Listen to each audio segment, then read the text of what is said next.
Հրապարակ թերթը գրում է շուրջ կես տարի է Գյումրու ՔՊ տարածքային կառույցը լուծարվել է եւ նորը չի ձևավորվում։ ՔՊ տարածքային կառույցի նախկին ղեկավար Կարեն Սարուխանյանը երեկ մեզ ասաց, որ տեղական կառույցի լուծարման դիմումն ինքնանձամբ է ներկայացրել ՔՊ վարչություն այս տարվա մայիսին, սակայն պատճառների մասին չմանրամասնեց։ Կան տեղեկություններ, որ իրականում Սարուխանյանն այնքան էլ սեփական կամքով չի լուծարման դիմում ներկայացրել, նրան դա պարտադրել են անել Գյումրու թիմ ընտրություններից, ՔՊ-ի պարտությունից եւ Վարդան Ղուկասյանի քաղաքապետ դառնալուց հետո։ Նախկին կառույցում ի դեպ ընդգրկված չէին ներկայիս մարզպետ Դավիթ Արուշանյանը, ՔՊ-ի թեկնածու Սարիկ Մինասյանը։ Մեզ ասացին, որ առաջիկայում ՔՊ նոր կառույց կձևավորվի Գյումրիում, որը ամենայն հավանականությամբ կգլխավորի գործող մարզպետը։ Ժողովուրդ օրաթերթը գրում է, դեռևս ապրիլին Ժողովուրդ օրաթերթը տեղեկացրել էր, որ հայրենի իշխանությունները նպատակ ունեն Հայաստանի Հանրապետությունում գոյություն ունեցող բոլոր տեսչական մարմինները միավորել։ Մեր աղբյուրների փոխանցմամբ կառավարությունը նպատակ ուներ դրանց միավորմամբ ստեղծել մեկ միասնական, այսպես կոչված ուժային կոմիտե,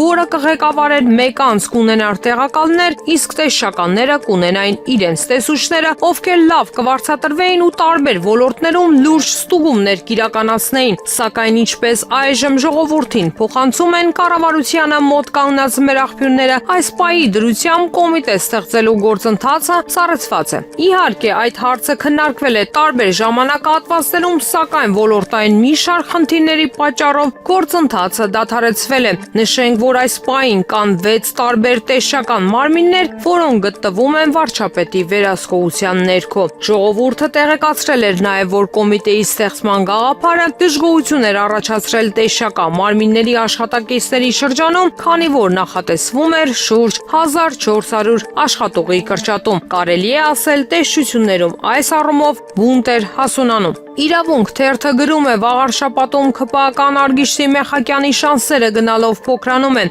Տարածքային կառավարման ենթակառուցվածքների նախարար Դավիթ Խուդատյանը ջանք չի խնայում իրեն վստահված թեկնածուի համար, բայց ՔՊ-ական աղբյուրների համաձայն անգամ ինքն է սկսել հասկանալ, որ Մեխակյանի շանսերը զրոյանում են օր-օրի։ Ըստ նույն լուրերի վերջինս մտերիմ շրջապատում սիրտը բացել է, թե Մեխակյանի չընտրվելը հավասար է իմ պաշտոնանկությանը։ Մի բան արեք, ախպերություն սենց պաստավկա չեն անում, ասել է Խուդատյանը մտերիմներին։ Հրապարակ թերթը գրում է, գլխավոր դատախազությունը 2 ամսում 3 քաղաքացիական հայց է ներկայացրել հակակոռուպցիոն քաղաքացիական դատարան Վեդի խոշորացված համայնքի ղեկավարի ՔՊ-ական Գարիկ Սարգսյանի դեմ։ Վերջին հայցը ներկայացվել է հոկտեմբերի 22-ին հողամասերի աճուրդներն ու վարձակալության մրցույթներն անվավեր ճանաչելու եւ անվավերության հետևանքներ կիրառելու պահանջով։ Դրանից առաջ էլ 2 հայց էր ներկայացվել օգոստոսի վերջին։ 2 հայցն էլ կրկին աճուրդն անվավեր ճանաչելու եւ անվավերության հետևանքներ կիրառելու պահանջով։ Հայցերը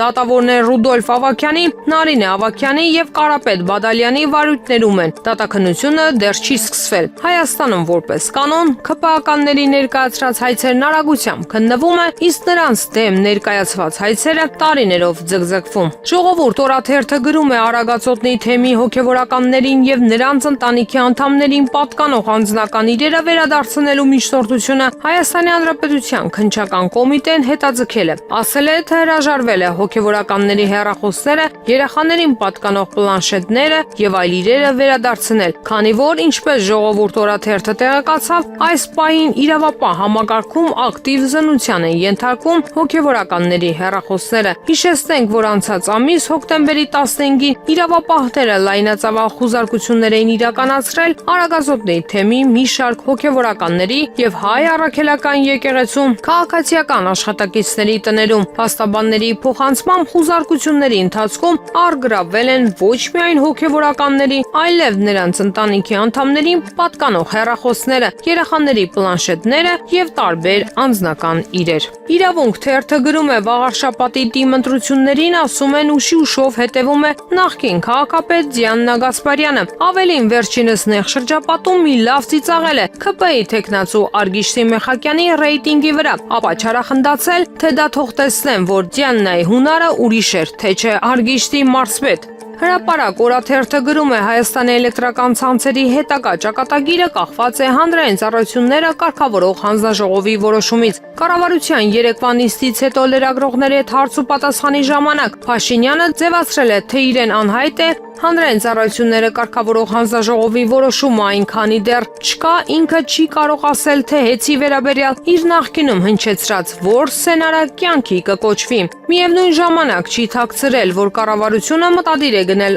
Ռուսաստանաբնակ գործարար Սամվել Կարապետյանի սեփականությունը հանդիսացող հեծը, իսկ գնման գործընթաց հնարավոր է կազմակերպել, երբ հեծին զրկել լիցենզիայից։ Հիշեցնենք, որ ամիսներ առաջ եկեղեցուն պաշտպանելու մասին հայտնի հարցազրույցից եւ Սամվել Կարապետյանի կալանավորումից հետո հաշված օրերի ընթացքում իշխանությունները նրա ընտանիքին պատկանող հեծը պետականացնելուն միտված հայտարարություններ արեցին եւ նախագիծ մշակեցին, այն խորհրդարանում արտահերթ կարգով ընդունելով։ Հեծ նախկին տնօրեն Դավիթ Ղազենյանը մեծ զրույցում համոզմունք հայտնեց, որ Փաշինյանն իրականում շատ լավ գիտի, որ հանրային ծառայությունները կարգավորող հանձնաժողովն հեծին զրկելու է լիցենզիայից, այդուհանդերձ գնման գործընթաց ըստ մեր զրուցակցի չի կայանալու, որովհետև խոսքը չափազանց մեծ գումարի մասին է, որը պետական բյուջեի միջոցներում չկա։ Իրենք շատ լավ գիտեն, որ հնարավոր չէ այս բյուջեով գնել հեծը, եթե իհարկե նորից արտաքին պարտքը շատ մեծ գումարներով չծանրաբեռնեն։ Ասաց Ղազենյանը գումարի չափ չհրապարակելով, միայն ասաց, որ գնի մասին հայտնի կդառնա լիցենզիայից զրկելուց հետո միջազգային անկախ գնահատող ընկերության գնահատականների արդյունքում։